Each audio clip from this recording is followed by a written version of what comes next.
What's up guys, MMAGAME here, bringing you another video. If at any point you enjoyed this video, make sure to leave a like and also leave in the comments what you think of this article. This, of course, is the ginormous article written by Jeff Harrower, aka Gameplay Dev. Big shout out to him for putting this article together. It goes over in depth the striking system for EA Sports UFC 3, so I won't be going over this entire thing because it is a bit of a doozy, and it's got some awesome stuff. And if you're into the game and you want to have a heads up for the beta, to have the inside scoop of how everything works, to be able to put people down in the beta, because I mean there's gonna be some heavy hitters in this beta, so you're gonna want to read this article, figure out how everything works. But I'm gonna kind of just skim over it, give my key points, and give some insight after I actually recently got to play the game. And I want to thank everyone at the UFC team, and I'm just gonna go over the new systems and what he has in the article. First off, he breaks it down into the new damage system, stamina system, combinations in the game which have been completely changed. Then it goes into the stopping power and frame advantage, range management, which is huge in this game. Finally, he goes into the defense. So again, I will leave a link to the article down in the description. Make sure to click that, give it a read, share it on Facebook, Twitter, whatever you guys want to do. Get the word out. This is a completely new stand-up system. I mean, completely redone. So here we go. What is the new damage system? The new damage system is probably one of the biggest changes to the game, and it has to do with, again, the 3 targets that you could hit in the last game: head, body, and leg. But each one of those kind of acts different in this game. There's different types of knockdowns. There's a chin stat. There's like a behind the scenes chin stat that's different from the actual your head health. But there's a lot more knockdowns in the game, but there's different kinds of knockdowns, just like in MMA. Like sometimes it's not, they knock them down, but they bounce right back up. So that's kind of like the alert knockdown. So if you hit somebody really good and do a lot of damage, you'll just get an alert knockdown, but you're still damaging their chin. So in the long run, you're still damaging it, but their head health will regenerate back up after an alert knockdown. Next is a knockdown, which is a little bit worse. But it hits you down to the ground, and you're just you stay down. So it gives the guy who knocked you down, it basically just puts you into guard on the ground. And the other guy who landed the strike is still standing, so he can choose to go into the ground game if he wants to. But if he's a striker, he can just, let you back up, or if you have any ground, maneuvers, leg kick him in the legs, whatever you want to do, or you can just stand back up. But you don't want to stand back up too quick, because you might also want to wait until your head heals a little bit. Just throwing that out there, a little pointer. Next up is the just a normal knockdown. This is basically the knockdown TKO from UFC 2.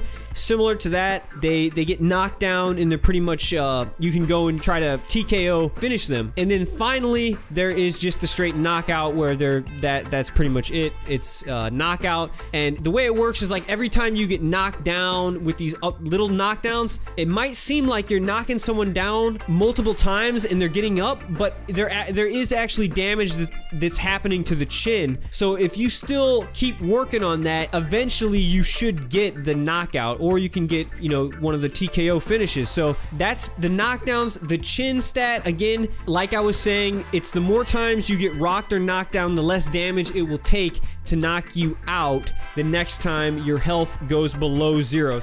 Next up is the stun meter. This is another new thing. So the stun region is another meter that is hidden from the player, but it's sort of like it lets you know like when you're gonna knock them down. You can do it by 2 ways. Either you land multiple strikes in quick succession by like a combination, or by increasing the damage of a single strike by landing a strike when your opponent is vulnerable. The vulnerability in this game is basically added to every time you perform an action. So that means like any action, and it says striking, moving, lunging, or head movement. So anytime you're doing something in the game, you're gonna be vulnerable one way or another. So like if you're moving forward you're gonna be vulnerable. When you lunge a certain way, your head movements, if you sway into something to the left and they have a strike coming to the left, see, now you're vulnerable, and then the stun meter comes into play, which could knock you down. And it says when a strike is landed on an opponent in a vulnerable region, the damage can be multiplied by 6 times. So that's 6 times the damage. So this means that you're gonna have to be careful about your movements and what you're doing, and you have to think about what you're doing more on the offense and the defense, because if you're just ducking and swaying in any direction, not worrying about anything at all, or if you just keep ducking, you know, and swaying to the same side, your opponent can see that, throw a hook or whatever, head kick or body kick, any strike where you're vulnerable to that side, and the strike could do 6 times more damage. So you're not going to want to be predictable with your movements. You're going to want to mix it up. And also when you're throwing strikes, if you just keep throwing the same strike, again, you're going to be vulnerable to certain moments in that strike, so your opponent can see when you're vulnerable and start to capitalize on that. So it's a really crazy thing. You're vulnerable at all times, so you're gonna want to be careful. Don't get too wild. But there are different types of strategies that you can do. But it even says when standing still, you are naturally more vulnerable on the other side of your stance. This means that the stance switches are going to play a big factor. Even just standing still, see, you're more vulnerable on certain sides. So they went really deep with the vulnerability, and it's really cool. It goes into all the depth, the side to side, the moving vulnerability, while you duck. Kicks and various jumping, spinning attacks have varying vulnerability that generally follows the movement of the fighter's head.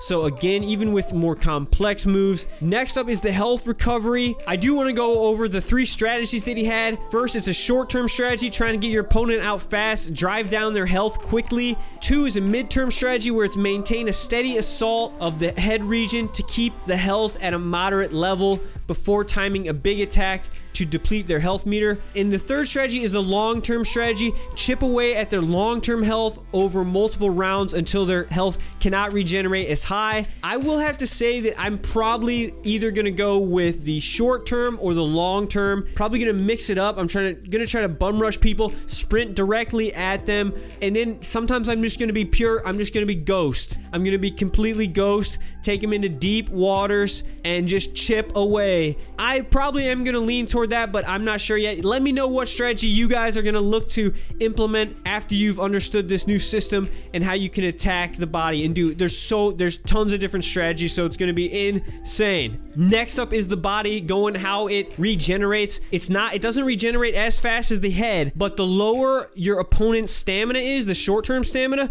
the more long-term stamina and health is depleted when you land a body strike. So when you start landing body strikes, you start taking away their long-term stamina. Next up is the legs, and it is a doozy. Leg damage is the lowest of the 3. However, leg health does not regenerate at all, making leg attacks the ultimate long-term strategy. If you can catch someone in a vulnerable state, you will do big damage that will never heal. He goes in and says that there is a risk as a checked leg kicks deal back considerable damage. Checking 2 leg kicks in quick succession will cause a health event to the kicker. As long as your leg health decreases, the amount of power you generate with your attacks will decrease as well. So that's another thing that happens when your leg health goes down. You can switch your stances. There's not just like one leg health.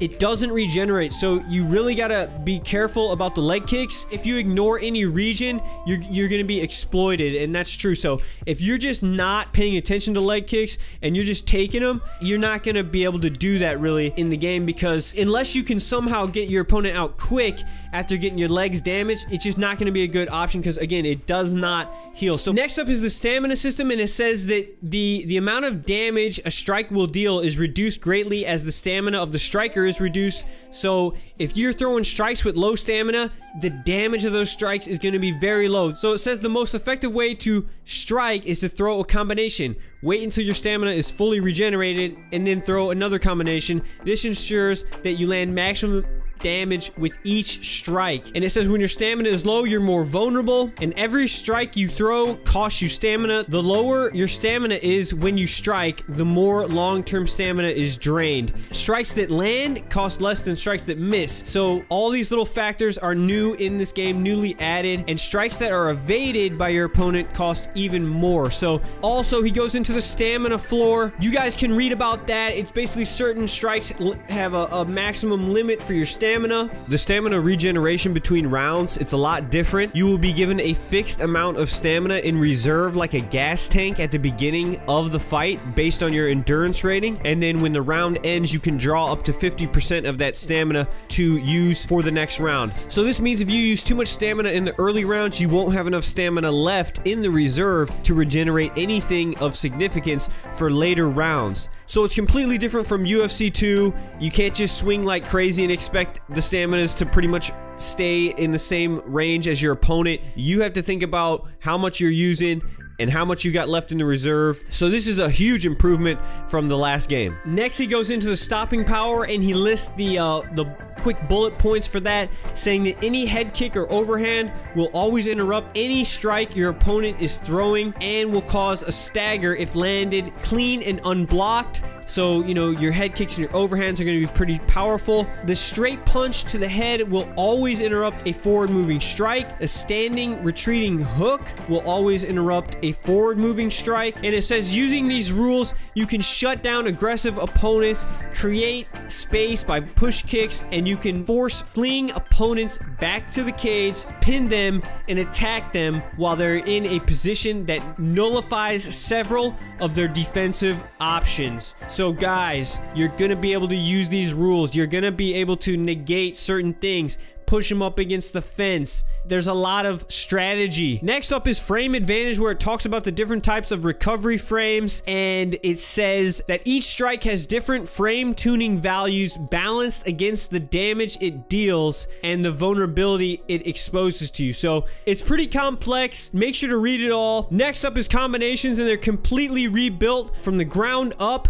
Gone are the generalized combo rules and combo multipliers from past titles. So that's what I'm talking about. No more combo multipliers from the past title, so it's not gonna be how it was in UFC 2. Thank you. Thank you very much. The gist of it is that each fighter is going to have specific combos, and it says you can go into practice mode, learn their combos, and practice them, commit them to muscle memory. It's a lot harder to do the combos, which I actually like. Next up is range management. Again, like I was talking about, range is huge. There's 5 different ranges: elbow range, punch range, kicking range, step kicking range, and out of range. You know, elbow range is in close, punch range is all your punches, hooks, kicking range is going to be a little bit more than the stepping kicking. The reason it's so important is, like before, if you miss a strike, then you're going to lose more stamina. So you can't just throw strikes if you're out of range, and if you do, you're going to lose a lot of stamina that way, because so you have to pick your shots more, you have to come into range, you actually have to fight. You can't just throw a bunch of stuff out of range hoping that it might land. Next up is the defense, which is just way more in depth, and I'm so glad to see so many more things you can do with the defense system. Parrying's gone, so what you can actually do, so what are your lines of defense now? Well, you can block high-low just like before. Block is just, high block is the right trigger, and then low block is both the triggers down. Next way to defend yourself is slipping. They're completely different. You can forward slip to duck. That ducks out of the way of a lot of strikes, and it says it's keyed with the new frame system. So when you slip, you create a window of frames where you can evade all strikes to the head from a given strike arc. You can slip in all 4 directions. However, slipping does expose you to vulnerability. Again, like everything else you do in the game, you're going to be vulnerable, so there's always risk reward. When you slip, there's going to be advantages to it, but you're also going to be putting yourself vulnerable, because if you're slipping right, left,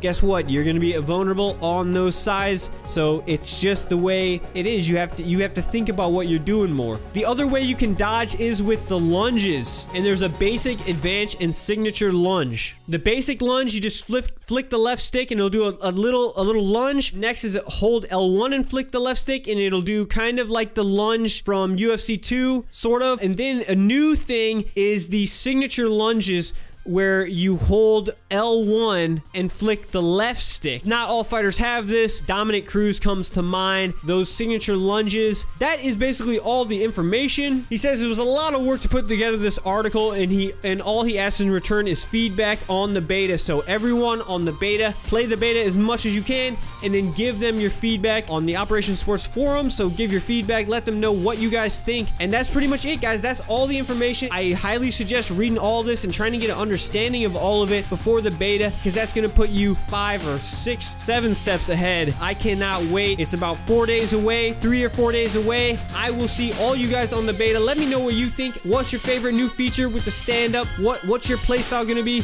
You going to be dodging, weaving? Are you going to be going for the short-term strategy, the long-term? Let me know in the comments. If you enjoyed this video, make sure to leave a like. Also, follow me on Twitch TV and Twitter. Till next time, this has been MMAGAME. Peace.